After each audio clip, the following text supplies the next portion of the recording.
Ya baik, Assalamualaikum warahmatullahi wabarakatuh. Apa kabar semuanya? Semoga dalam keadaan sehat ya. Semoga dalam keadaan sehat, dilindungi oleh Allah Subhanahu wa taala. Di sini saya akan menjelaskan materi lanjutan dari TAJ mengenai protocoler server soft switch. Jadi di sini kita akan berkenalan dengan protocoler server soft switch. Untuk materinya kan sudah saya share ya.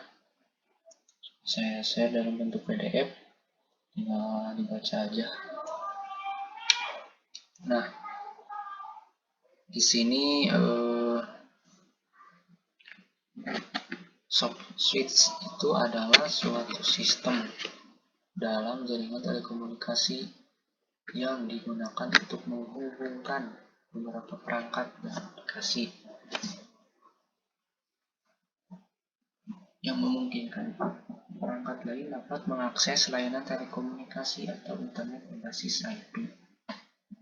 Jadi soft switch ini adalah sistem yang digunakan untuk menghubungkan beberapa perangkat agar terciptanya sebuah layanan telekomunikasi atau internet berbasis jaringan IP. Soft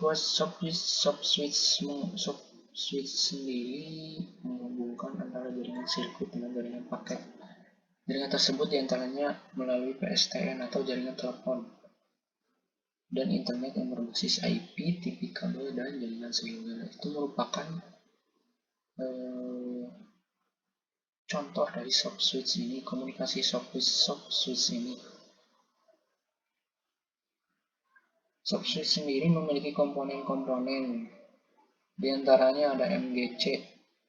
MGC ini adalah elemen utama dari soft switch yang berfungsi sebagai pengontrol atau pengendali seluruh sesi layanan dan komunikasi, mengatur instruksi juga, dan menjembatani atau memberikan jalan ya bagi jaringan dengan karakteristik yang berbeda. Ada yang kedua, signaling gateway.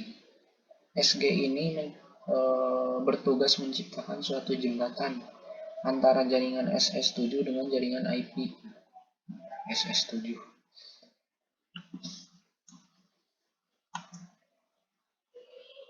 Intinya ya jaringan ya, jembatan antara jaringan dengan jaringan IP di bawah kendali MGC. Jadi intinya untuk menjembatani sebuah jaringan yang satu dengan jaringan yang lainnya, tetapi di bawah kendali MGC atau Media Gateway Controller. Ketiga ada Media Gateway. Fungsinya sebagai elemen transport yang digunakan untuk merutekan trafik dalam jaringan soft switch. Jadi sebagai transport. Dan yang keempat ada media server yang berfungsi untuk memperkaya soft switch dengan kemampuan media, jadi sebagai pelengkap, maksudnya sebagai sebagai pelengkap dari soft switch. Yang kelima ada future server, tugasnya untuk menyediakan fasilitas atau layanan. Jadi future server, judulnya juga future server. Fungsinya pasti untuk menyediakan fasilitas atau memberikan layanan. Yang terakhir ada operating support system, yang fungsinya mendukung operasi dan pemeliharaan jaringan atau maintenance jaringan. Sini ada konsep kerja dari soft switch. Yang pertama, MGC akan bekerja sebagai call control dan call processing. MGC tadi singkatannya dari Media Gateway Control. Jadi bekerja pada call control dan call processing. Ini maksudnya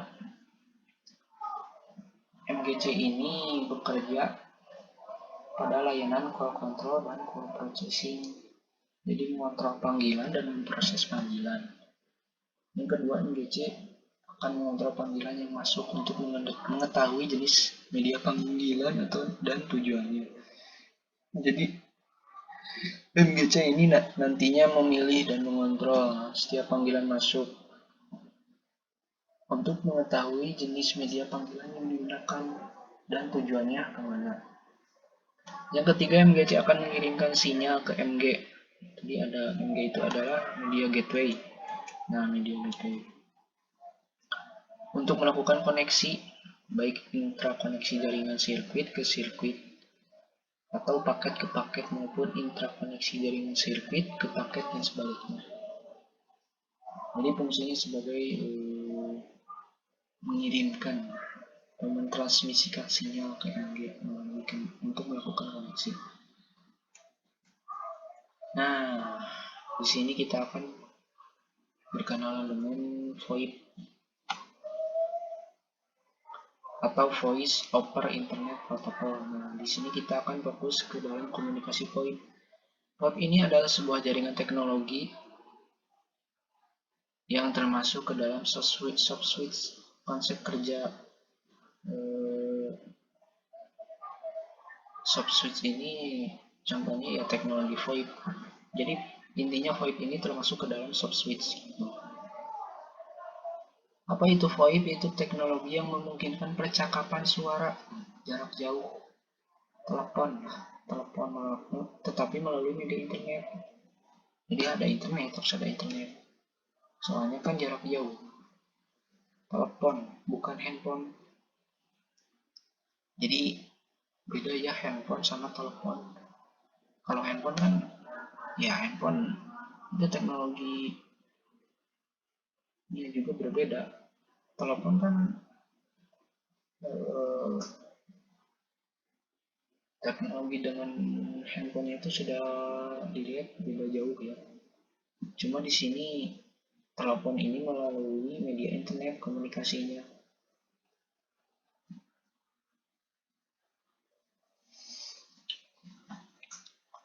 Untuk fungsinya sama saja HP dengan telepon.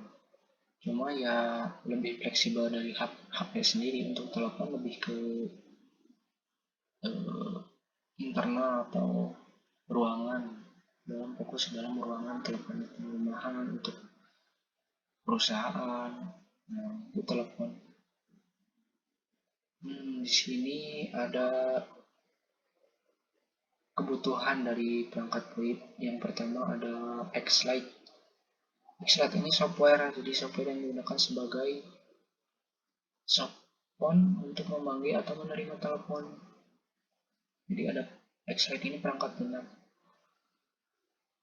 Yang kedua IP phone. Jadi merupakan handphone menggunakan untuk memanggil atau menerima telepon. Jadi bisa disebut alamatnya, alamat teleponnya. Yang kedua breaker. Breaker ini adalah operating system atau sistem operasi VoIP. Memungkinkan pengguna untuk membangun sentral telepon sendiri. Yang keempat ada server. Server ini pasti di mana-mana ada ya. Merupakan pusat pengolahan data atau pengendali pada jaringan VoIP. Yang terakhir ada modem. Modem di sini adalah sebuah perangkat yang menyediakan koneksi atau jaringan internet. Cara kerja VoIP adalah mengubah suara analog yang dihasilkan dari speaker pada PC menjadi paket data digital. Saya tidak perlu menjelaskannya apa itu data analog, data digital. Saya jelaskan sebelumnya. Yang kedua, dari PC paket dituliskan melalui hub yang dikirimkan melalui jaringan internet dan akan diterima oleh host tujuan melalui media yang sama. Jadi konsep teleponnya ada pengirim, ada penerima. Jadi seperti itu konsepnya, intinya VoIP itu. Ada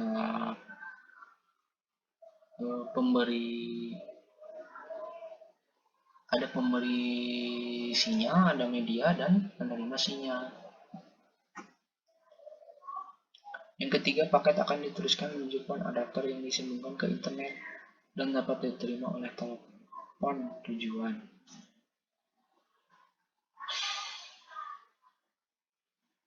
Di sini ada contoh bentuk paling sederhana dalam sistem VoIP. Misal ada dua buah komputer yang saling terhubung ke internet.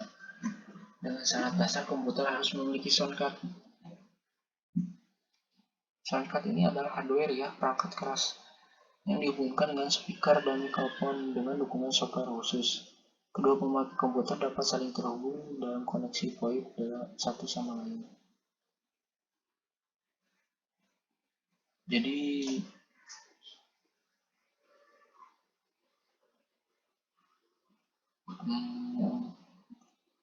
media komunikasinya itu lewat komputer, tetapi harus ada perangkat pendukung seperti soundcard ya, atau mikrofon. Nanti komunikasinya itu berbentuk suara maupun gambar. Jadi penekanan utama dalam VoIP ini ya dalam bentuk suara gitu, dalam bentuk suara atau voice.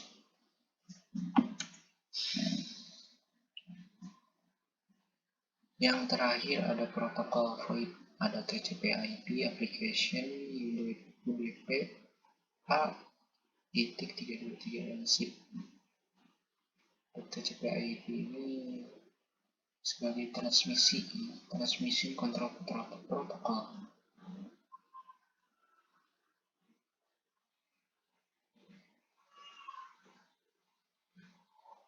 Dan yang kedua ada application layer. Di sini ada perpindahan file dari sebuah sistem ke sistem lainnya. UDP digunakan untuk situasi yang tidak mementingkan pada mekanisme reliabilitas. Dan yang keempat ini H.323 ini merupakan standar ya. Standar yang menentukan komponen protokol serta prosedur yang menyediakan layanan komunikasi multimedia, baik dari audio maupun video. Yang terakhir ada SIP, Session Initiation Protocol, merupakan signal protokol pada application layer yang berfungsi untuk membangun, memodifikasi, dan mengakhiri suatu sesi yang melibatkan satu atau beberapa pengguna.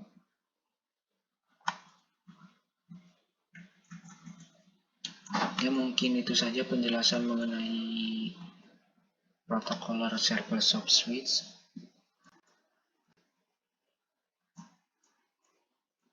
Semoga dapat dipahami ya, dan semoga dapat setidaknya memahami konsep dari soft switch dan VoIP ini. Sebetulnya kita lebih fokus ke dalam VoIP yang nantinya kita akan melakukan praktikum VoIP. Di sini saya hanya menjelaskan dari segi teoritis ya, teoritis. Kalau ada yang ditanyakan bisa di dalam grup aja. Maaf bila suaranya agak kurang jelas atau banyak suara-suara lain ya. Kalau ingin lebih jelas ya menggunakan headset. Ya mungkin itu saja. Untuk absensi bisa diisi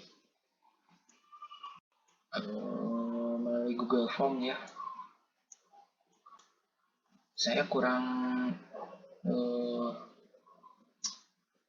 apa ya, konsep absen lewat WA itu kurang, jadi mending langsung melalui Google Form, sudah ada datanya langsung terinput ke dalam